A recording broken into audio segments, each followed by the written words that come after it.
Brilliant. All right, well, welcome everybody to this workshop. We're going to be talking today about our new book, which is called the Career Development Handbook. And you'll be hearing from me, from Rosie Alexander, from Jill Frigerio. And we're going to be trying to give you a bit of a flavour of what the book is.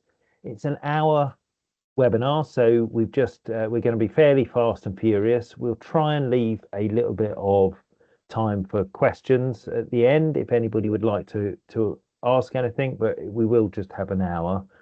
We are recording this and we will put it on the ISEG's YouTube afterwards, so if you don't want to be seen, then probably don't ask any questions, but hopefully it's not too of an embarrassing place to be seen for a career development professional. And yeah, if you could keep your stuff on mute before you, if you I can hear people getting some echo here, so if people keep their stuff on mute, that'd be great. And Paul, could you keep an eye if there are people who haven't managed to put it on mute, if you could try and get them onto mute, that would be fantastic. Super. Okay, let's make a start then. We're now a couple of minutes after time and we've got a nice lot of people in. So who are we? Well, I'll just introduce myself and then I'll let the other two introduce themselves. So I'm Tristram Hooley. I'm Professor of Career Education at the University of Derby, and we've been working on this book for about a year, and it's something that we're really, really pleased with. Rosie, would you like to introduce yourself quickly? Yeah, hi everyone, I'm Rosie. I'm currently based at Aarhus University in Denmark, but very recently I was in Scotland. I used to teach on the career guidance programme at the University of the West of Scotland. Really happy to be here with Tristram and Jill. And Jill. Hi everybody, thanks Tristram. Great to be here. I'm Jill Frigerio. I work at the University of Warwick, where we run a series of career development and coaching qualifications. I'm also chair of NISEC, the other two being fellows, so it's been great to work with them on this project. Brilliant. Okay, so what we're going to do today, we thought we couldn't give you the whole book, so what we're going to try and do is just explain sort of what the book is, what the purpose of it is, what the flavour of it is, how it's organised, and then we're going to try and take you through 3 chapters that we think are quite interesting chapters. And again, we won't do everything that we say in those chapters. Obviously, you can get the book and get that, but we'll try and give you a kind of bit of an idea about how they're organised and some of the kind of key ideas that are in them. And then we'll finish up with some reflections on the book and some thoughts about what to do next. We're also going to tell you about a workshop where if you're very, very privileged, you can come and spend the day with the 3 of us, which would be, I'm sure, the grand prize in career development for everybody. So let's start by talking a little bit about the book. I'll hand over to Rosie here to take us through these slides. Thank you, Tristram. So what we've done on this slide is to give an outline of the structure of the book. So there's the 12 chapters outlined on that slide. And we've structured the book in a way which we hope makes sense. It should follow a fairly logical progression. So chapters 1 to 3 are really about the role of the career development professional, what we do, where we work, what the profession looks like, and about studying or training to become a career development professional. The next 2 chapters, 4 and 5, are really focusing on the context that our work takes place within, so labour markets, educational systems, and guidance systems. So the way that policy and public policy particularly affects our work, and the way that different guidance systems are structured influences the way that we work too. And then the following chapters 6 to 10 are really, chapter 6 is focusing on career theory. That's a double length chapter because theory is a big topic and one that we need to spend a little bit of time looking at in relation to our work. And then chapters 7 to 10 are really about the practice of career development professionals. So covering the key kinds of things that we do. Chapter 7 looks at coaching and counselling, so primarily one-to-one work. Chapter 8 looks at career education and group work. Chapter 9 is about information, so labour market information, but also more broadly than that, the kind of resources and tools we use in our practice. Chapter 10 is an interesting chapter, I think, because this chapter is really looking at what we do as career professionals outside of our work directly with clients. So it's looking at how we work with organizations, with other professionals, with the career guidance system as a whole. So it's looking at it beyond just the work that we do with clients and thinking about our roles in relation to the wider structures and systems. And then chapters 11 and 12 are really thinking about the future, our own futures, and the ways that our own careers might progress. So chapter 11 is looking at leading and managing career services. Chapter 12 is about drawing together the book, reflecting on what we've discussed in the book, and also the importance of reflecting on our own careers and our own development. So that's the general structure of the book. Could I have the next slide, Tristram, please? Okay. I'll just chip in quickly, and I think one of the things to be is that this is designed, I think, to meet the requirements of either the QCD or of the level 6 qualification. So we've tried to kind of make sure that within this we cover everything. But we also hope that this book might find an audience outside of people who are in training for kind of existing career professionals who might want to perhaps refresh their knowledge of some of these key areas or update their knowledge. We hope it's pretty up to date. So the book is both a textbook for people who are in training, but also hopefully a handbook for people who are currently practicing. Perfect, thank you. I should have said just to Jill and Tristram to chip in wherever. These are the key messages, or some key messages, that we've pulled out from the book. So we've pulled out 2 quotations to sort of demonstrate some of the key thinking that's shaped this book. And the first quote here is really about how when we work as a career development professional, we're working as part of a community, so a group of other practitioners. We are a professional community that exists now and has also existed historically. And we share certain goals or aspirations. And what we've said here is that we have worked and work to improve the lives of individuals, to reform the education and employment system, and to make the world a better place. So really very much focusing on us as a group of practitioners and professionals. The second quotation is really about the purpose of the book and what's important as a group of professionals. So we've talked about how the book intends to address topics about what is career, what are careers, how people develop their careers, and what we as career development professionals can do to help. And it looks at the profession as a whole. So I think those are 2 key messages that we really wanted to pull out at this point. Tristram? So the aims of the book, as Tristram says, it aims to be one integrated volume, giving comprehensive coverage of the kinds of topics that we need to know about as careers professionals. When we were starting to think about this book, we talked quite a lot as a group of writers about how there are lots of resources, and some very, very good resources, on career theory, on career practice, and some resources on policy, but there aren't really very many resources that try and bring all these things together into one volume where you can get an overview of all the different kinds of knowledge and skills that are necessary for being a careers practitioner. And we also aimed, again, as Tristram highlighted, to produce a useful volume for different audiences. So certainly for trainees, for people who are training as career practitioners, to be an introduction to the profession, an introduction to the kinds of knowledge and skills that are necessary. And we include a section on study skills for that purpose. But we also were committed to producing a volume that would be useful for experienced professionals. Particularly, we've aimed to produce something which is thought-provoking and can be used in professional development, can be used to reflect on our own practice and develop our practice.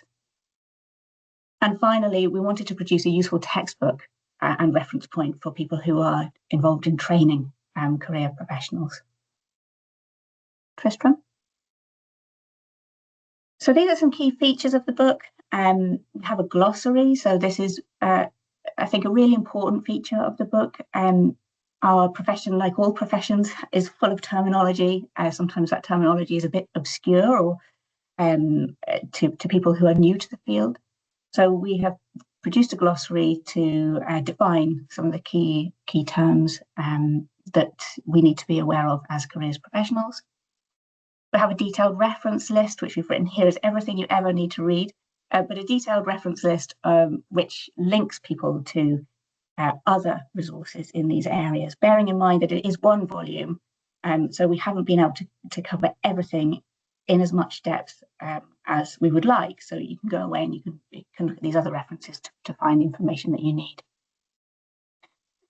And then when we were writing the book, each chapter, we've tried to incorporate key features that make it usable and interesting to readers. So each chapter includes boxes, so sort of pop-up boxes, which cover resources, so useful resources to go and extend your reading and extend your knowledge. Reflection activities, so activities where you can reflect on your own experience and practice. Case studies, so you can see how the things that we're discussing in the book might be relevant in practice, how they can be used in practice. And then we also have In a Nutshell, which is a summary at the end of each chapter that sums up the key points. Tristram.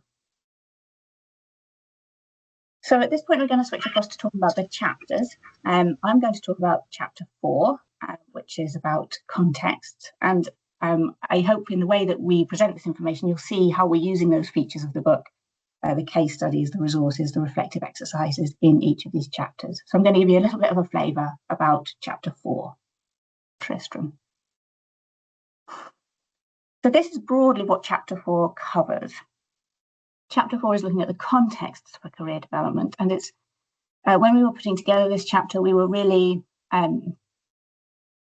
thinking about how when you're a career professional and you're supporting somebody to make a career decision, they're making career decisions not in the abstract, but they're making career decisions in relation to the world around them, in relation to the labour market around them, in relation to the education system, and in relation to wider contexts.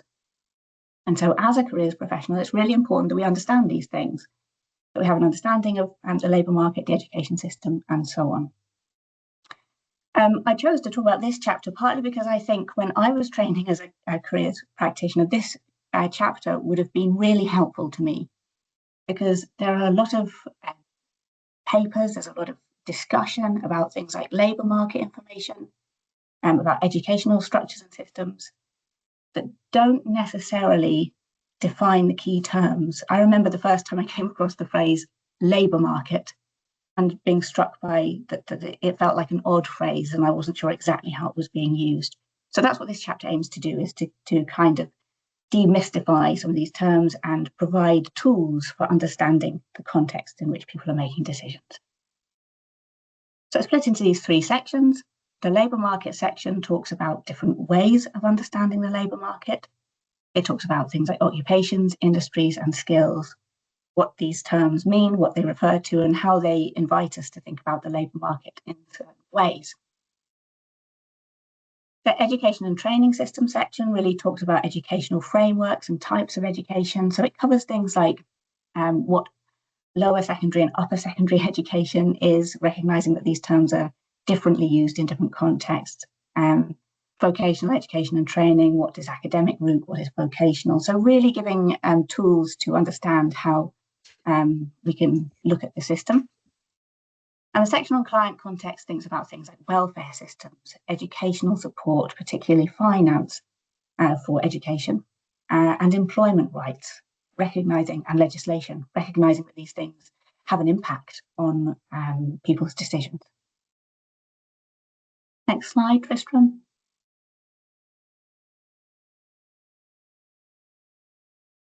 So this is an example of the reflection exercise within this chapter. And what this exercise is doing is it's asking the reader to think about their own experiences of career development, and it might be something you want to do now. It's asking people to reflect on what was their context, what was the educational system that they were in, what educational opportunities were there, what was the labour market like, what kind of work opportunities were there, and so on. And then to think about how might these be different from clients that you work with as a career development professional. So this is really highlighting how structures change. They're different in different places and they change over time. So for example, when I was at school, I went to school in the late 1990s in England, and then latterly I was working as a careers advisor in Scotland in the 2010s. Before that, but certainly recently, when actually the kinds of opportunities that my clients faced were quite, or chose between, were quite different from the ones that I had at school. So it's really trying to get people to think about this. Next slide, please, Tristram. This is an example of the resources box within that chapter, or one of the resources boxes. And I wanted to include it to show you how we are linking to resources that you can access from elsewhere. Here, this box refers particularly to educational structures and systems and to qualifications frameworks. And the 3 bullet points there link to the qualifications framework in England, Wales and Northern Ireland, the Scottish qualifications framework and the European qualifications framework. So I wanted to show this because I think what we are aiming to do in the book is to provide resources and content that will be useful to people wherever they're based. So not just England, but also Scotland and further afield as well. Next box, please, Tristram.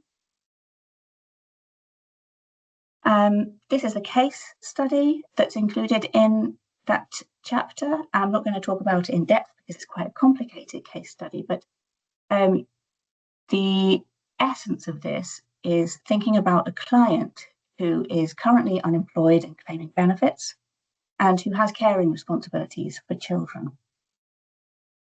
And the work of the careers advisor in this case study, called James, how he supports that client to make decisions and move into the workplace, focusing on how an understanding of the benefit system and an understanding of the client's rights within the workplace can help to inform his practice. Next slide, please, Tristram. And this is the in a nutshell section. So you can see here how we've used this section to sum up what's in the chapter. We talk about the 4 points follow logically. So the first one is about the importance of understanding the world of work in our role as careers professionals, how we can understand the world of work differently, and the kind of conceptual tools we can use to analyze and understand the world of work, how we can understand the education system and the importance of understanding structures of education, and then the understanding of the wider contexts, particularly welfare system, educational funding and employment rights.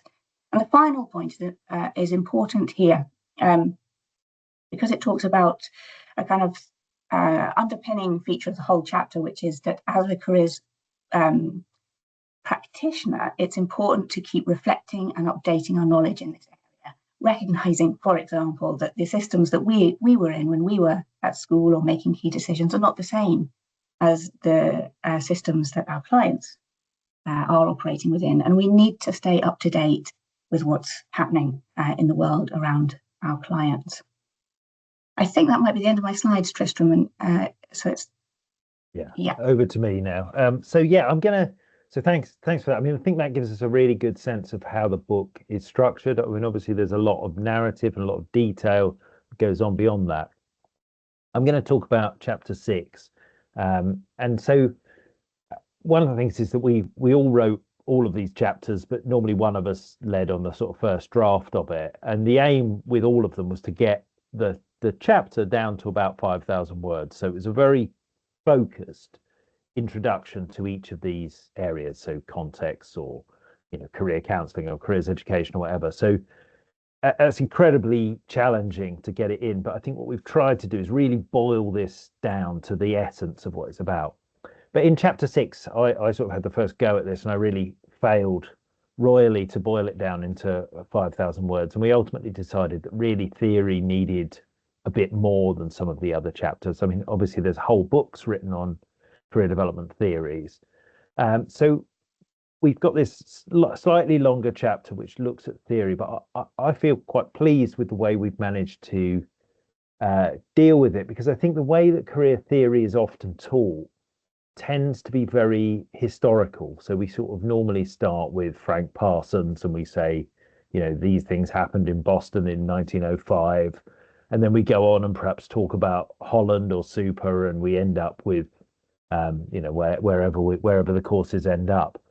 And I think what we wanted to try and do was to deal with this a little bit more conceptually, because I think that helps us to make the connections to practice a bit more. So broadly, we've come up with 3 concepts here. So the first is that career development theories address the issue of the self.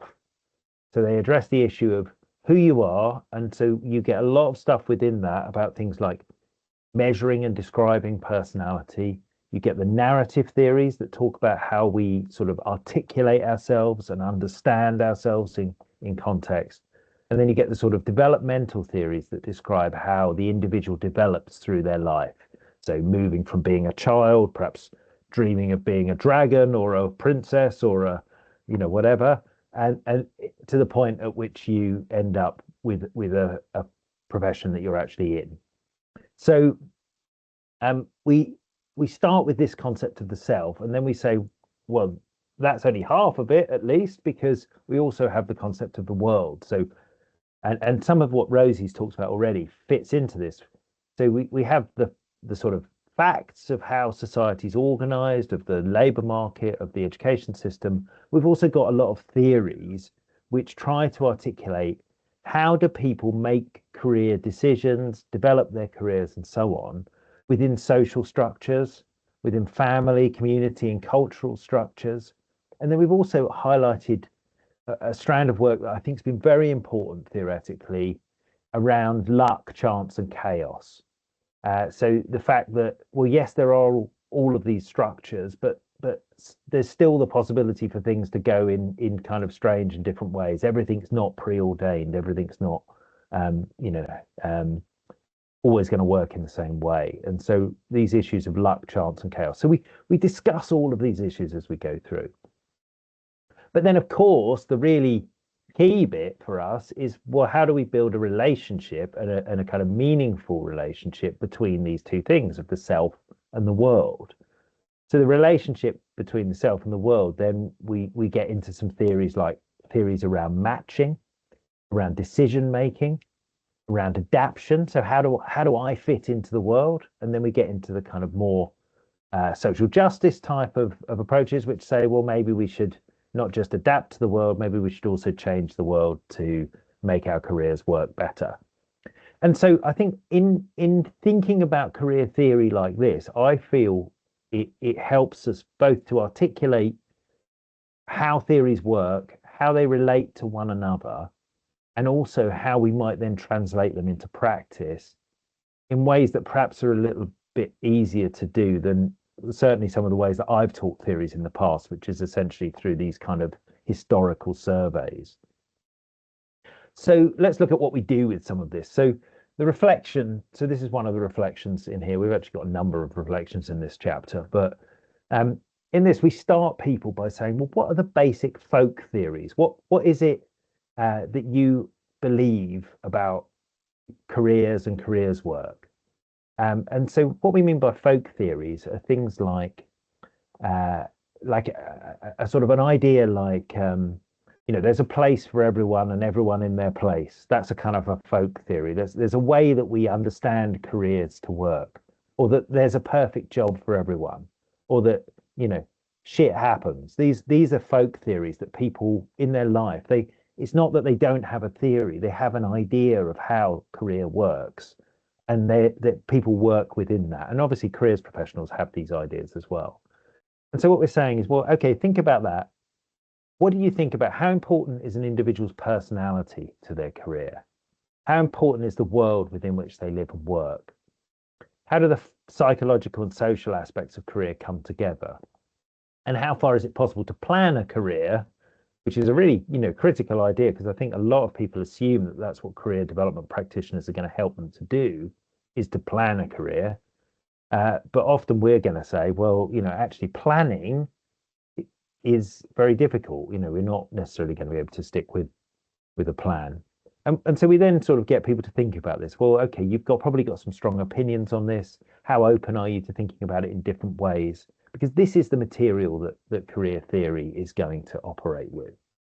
So I think this is useful for individuals. It's also hopefully useful for people who are involved in the training and development and professional development of careers practitioners, because these reflections become kind of activities that you can bring out and use as the basis of discussions or even potentially assessments if you're teaching in courses. So then a case study that we've got here, I'll just read a couple of bits of this. So what we've got a number of kind of characters who we've developed through the book who we use in the case studies, and one of them's this woman called Shona, who's one of the kind of career development practitioners. And she says she remembers learning a lot about different theories, but wasn't really able to make sense of them. But once she's back in practice, she starts to spot some of the things that are happening. So she's working with a client called Peter, and he's come from Poland, and she starts to see that he's got this narrative of his life. And she starts to see that career construction theory might be helpful to her in understanding what he's telling her, but also in helping her to come up with ways to work with him. So she starts to notice practice and put it together with theory. And then she's got another example here. So she's met this woman called Orla, who's essentially being kind of bullied or harassed at her employer. And she then draws on some ideas from sort of social justice theories and talks about how Orla might be able to work to challenge her sexist and bullying boss and, to think about what's going on. So rather than just moving to, well, okay, you're unhappy at work, let's kind of see how we can get you another job. She spends the time talking, drawing on some of her theoretical ideas.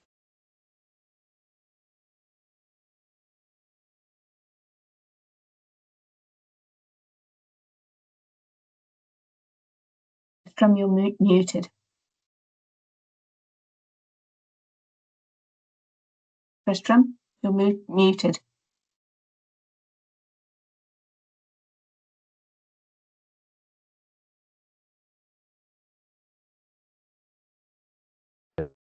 Okay, hi.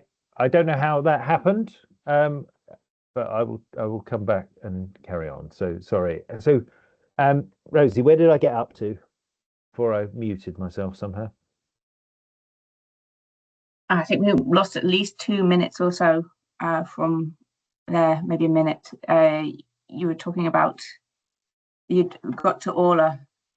Okay, right. Okay, so yes. So what I was saying with Orla is that Orla's a character who's being kind of bullied or harassed at work, and she then works with Shona, who's the careers practitioner, to talk about this environment that she's in and think about what some of her options are for changing the situation she's in. So rather than just moving to supporting Orla to get another job, although that is obviously one option that you might do in careers practice, she draws on this social justice theories that she's been thinking about to think about what kind of tools have we got for Orla to actually change the situation that she's in, so to influence her workplace and perhaps get better treatment within the workplace.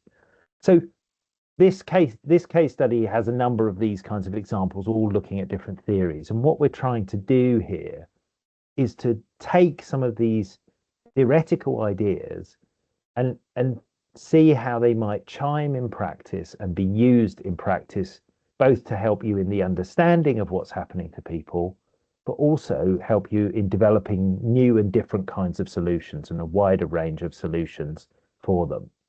So this is the kind of example we've got here.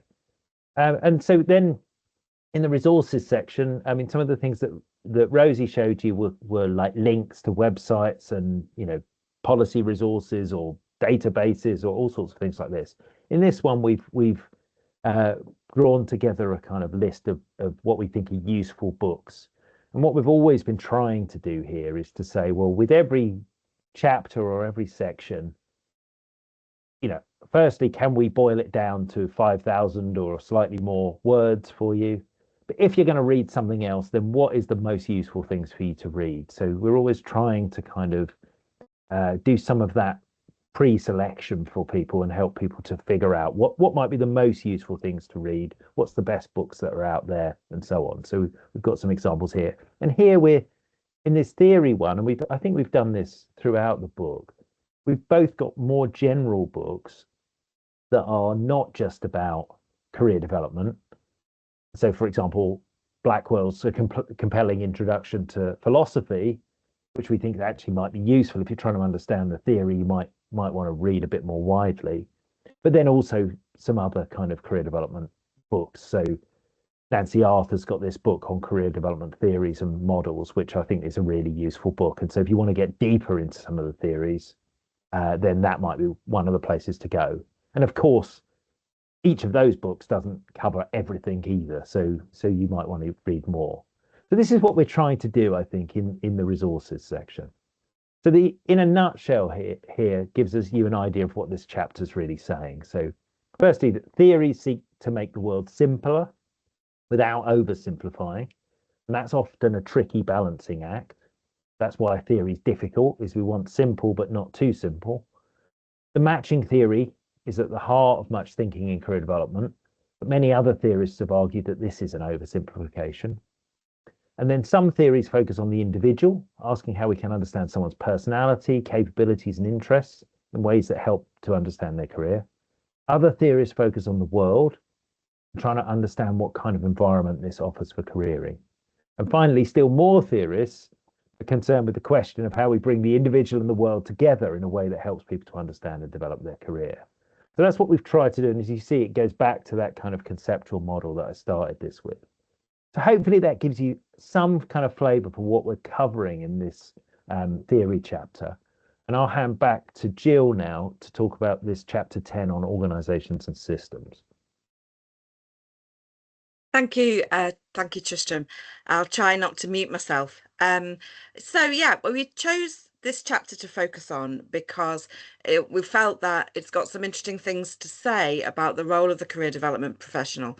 Well, I could have talked about chapter 7, which is about career coaching and counselling, and particularly the skills that we use when we're working one-to-one with people.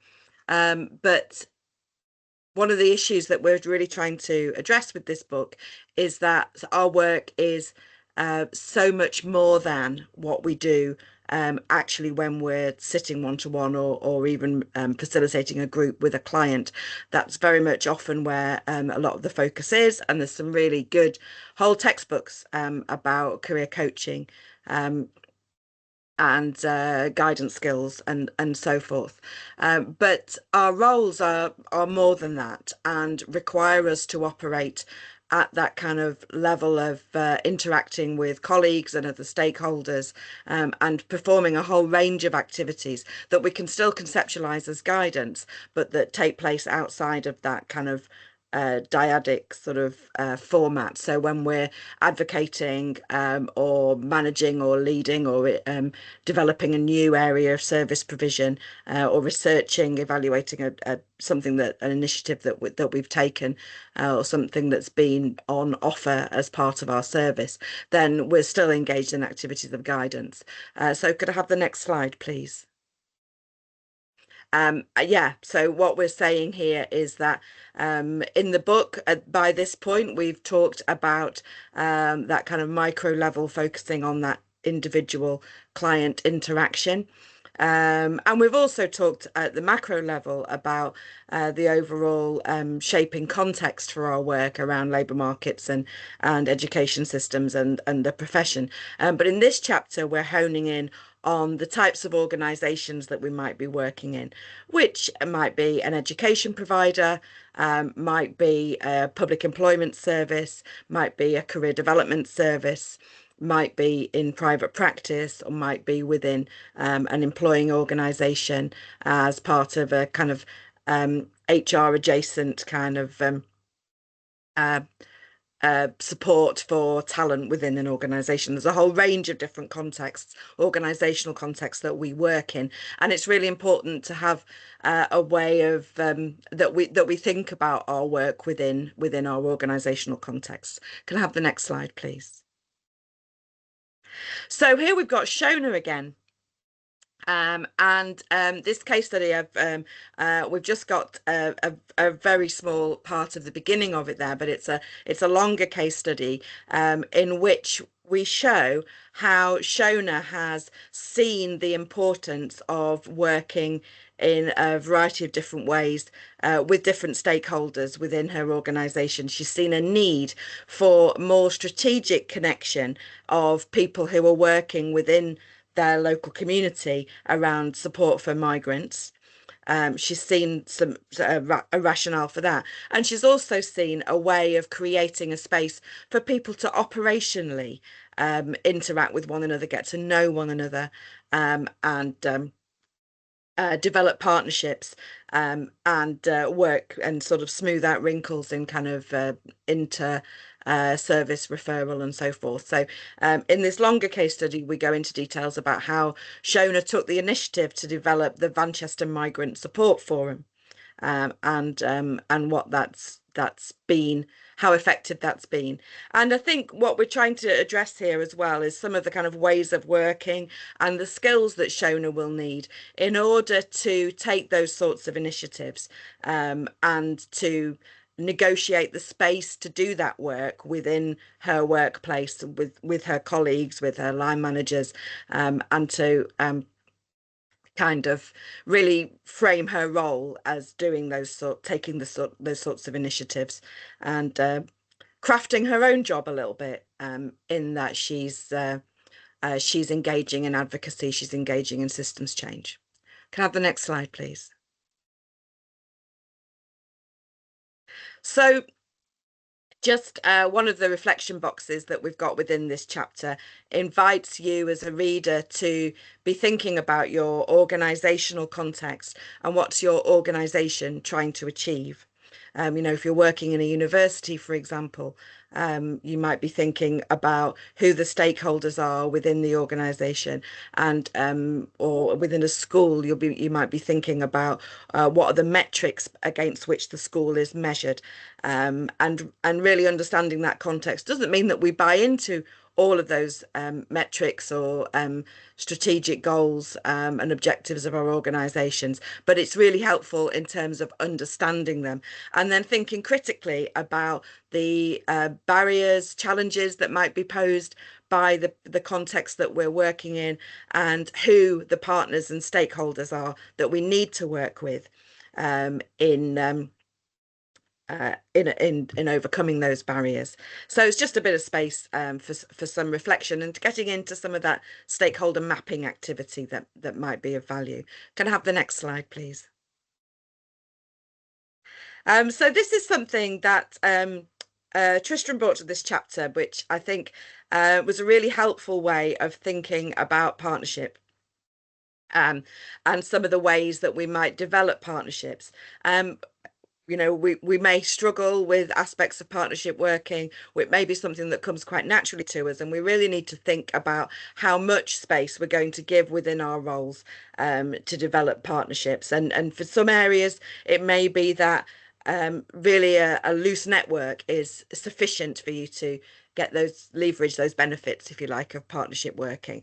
So you've got networks where you share ideas. So at the beginning of this call, I was networking with Tom from Derby because we're both providers of qualifications, and it's helpful to have just to share some ideas sometimes. We may develop that and do something cooperative. We may move into a collaborative strategy, or we may decide to actually integrate and have a partnership that where together we're going to achieve a strategy. I guess you could say that writing this book was an example of integrated partnership working amongst the three authors. That sounds a bit grand, doesn't it? Anyway, next slide, please. So quite a long nutshell for this, a big nutshell for this chapter. But I'm particularly pleased. I was particularly pleased with the little squirrel icons within the book. So basically, what the chapters addressed really is how seeing yourself as being part of an organizational system, and thinking about your role within that is an important aspect of the skills of a career development practitioner and the activities that we engage with, and thinking about our skills of partnership working are really important as we develop our own careers, which is where we go into in the subsequent chapters, where we're talking about not just leading as a leader, but also our leadership and our followership, whatever position within the organization we're in, and thinking about our own next steps and our own career development. So I think I'm handing back to Rosie now. Thanks, Jill. Thanks, Tristram. Yeah, so it's fallen to me to do some of the reflections slides. So we've presented a little bit about the book and given you a flavour of 3 of the chapters. And I'm just going to pull out maybe a few reflections about what we've presented today, and also our reflections about the book more generally. So here are some key messages to conclude with. So what we've said, I think, today, and we say in the book, is that careers work is underpinned by multiple forms of knowledge and multiple different sets of skills. So that different forms of knowledge, of theory, of practice, of context. And bringing these together in an informed way and reflecting on these knowledges is really important in careers work to improve our practice and to maintain our practice. So as careers professionals, we commit, as part of being a professional, we commit to ongoing continuous development and continue to work with these different forms of knowledge. The bottom 2 boxes there are kind of wider reflections, I guess. So career professionals need to spend time on their own career. And this is perhaps particularly touching on what Jill has just presented, that we are thinking about our careers within the structures that we operate. We're thinking about how we engage with those structures. We're thinking about our own futures. So thinking about our own careers is an important part of then helping other people to think about their careers too. And lastly, this last box says that with great power comes great responsibility. And we said at the beginning that part of what has driven this book, I think, is this sense of the career development profession, that we are a group of professionals, we're a group of practitioners, and being part of that group means that we have a responsibility. We have a responsibility to ourselves and our own careers and our own work. We also have a responsibility to others, to other people around us generally, and also to other professionals and other people within our profession. Next slide, please, Tristram. And some broader reflections maybe after having put this book together. I think all 3 of us have a commitment and a belief, and I imagine this is shared with a lot of the participants in this webinar, that our field is an amazing field. There's so much to think about and reflect on, and we can't fit everything into one book. We never set out with that intention, because there's just so much richness in our field. But what we have tried to do is to map the terrain, to map out the kinds of things that are important to think about in our profession. We also found ourselves thinking about how sometimes we think that we can allow ourselves as a profession to get boxed in to certain ways of thinking. So we can be boxed into thinking about our own particular context, the work that we are asked to do by our organisations, the policy directives that come from our national, local and organisational contexts, we can be very framed by what people are asking us to do, I guess. But we can think bigger, and thinking bigger is very helpful and liberating. So we can think about, actually, what does careers work look in different organisations? And that's some of what we've tried to do in this book. Some of the case studies come from different contexts to really kind of help us remember that careers work looks very different in different places. It can look different in different countries. And thinking about those different potentials helps us to think bigger and come out of our box, as it were. And again, some of what Jill has just talked about is important, because we've tried in this book to think not just about being passively shaped by our contexts, but actually how we engage with our contexts and how we seek to change or interact with the context in which we are work. We have a huge repository of evidence, experiences, theories, and models that we can draw on. So this touches on the first point, really, that there's a lot of resources out there. But importantly here, I think, is that we share experiences. There's a lot of experiential knowledge just in this virtual room right now. We share a lot of experiences. And developing communication, speaking to each other about those experiences, sharing the knowledge is really important in developing us as a profession. So we need to make sure that we connect all of the things together in a thoughtful and reflective way, all the different kinds of forms of knowledge and experience. And ultimately, we are theorising career development every day. So we're working, as Tristram pointed out when he was talking about his chapter, we're thinking about career. We're working with theories of career. We're theorising career ourselves all the time. And we are drawing in the different forms of knowledges to help us do that. Next slide, Tristram. And this is Jill's slide, so I'll hand over to you, Jill. Thank you, Rosie. So yes, here's a little bit of being directive. You can take it or leave it, this advice, but we strongly recommend that you buy the book if you haven't already. And then in the next box, because we like a process, bad news, everybody, buying a book doesn't kind of download the content into one's brain. I've learned that over the years, the hard way. So our advice is read the book. And we hope that you will be able to engage with it and through the book and other activities that you can engage with. You can think about qualifications and professional development opportunities, which we've talked about in the book. That you can take part in. We also want to encourage you to experiment in your practice, try new things out in the workplace, be inspired by the book to come up with new ideas.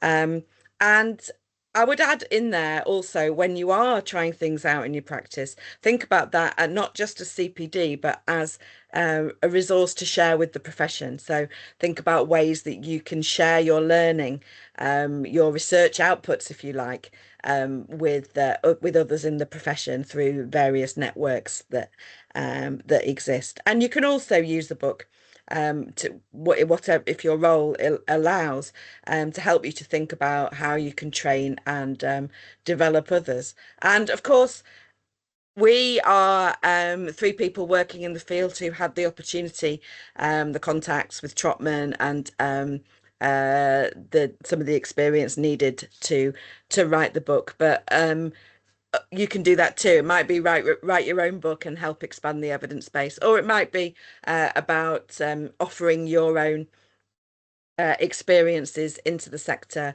in other ways through articles in some of our publications, or other ways that you can disseminate that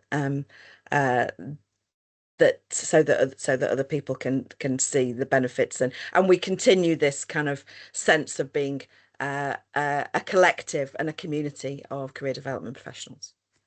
Next slide, please. So yeah, there's a link how to get hold of the book from the Trotman website. Do let us know if you have any difficulties with that. We'd certainly know, for example, that in some beyond the UK, we're having to point people to some well-known online retailers, but Trotman can advise if you're struggling to get hold of the book. And I think we've just got our final slide, and we'll go to perhaps an opportunity for people to ask questions. I'll hand back to Tristram for this part. Yeah, so if you've got any questions, we've got a few minutes, so put them in the chat and we'll work through them. Yeah, as Jill says, you can get it from the Trotman website, which is, probably best for us, but you can probably find it on most other websites as well. If you're outside the UK, we've now got it over the Brexit wall, so it should be available to you as well. If we have any problems, then just let us know. What we just wanted to flag at the end here is we're organising a one-day workshop. Oh, by the way, we'll send the slides out to everyone who's booked onto this. I think that'll be fine to do. So you'll have all these links. But I think we're organising a one-day workshop where we're going to spend a whole day coming together and talking about this. We think we'll probably start it at 9:30 actually, rather than 9. But and the idea of this is to get deeper into the resources that are available and think particularly about how it might be used in training, supporting career development professionals in a range of different contexts, including initial training programs, organizational settings, and CPD activities. And then also to do some reflection on your own practice in a bit more depth than we're able to do in this. And we're going to give everyone a copy of the book if you come. So yeah, please, if you're interested in getting a bit more into depth of this, getting hold of a copy of the book, talking to us a bit more, then book to come to this session on the 6th of March. So thank you. I think we'll take away the slides there. Yes, let's see if we've got anybody who's got any questions that they want to ask. So if I look at the chat, I'll field them and then see. So people seem positive about it. Like a question. Thank you for everybody who's actually read the book already and is enjoying it.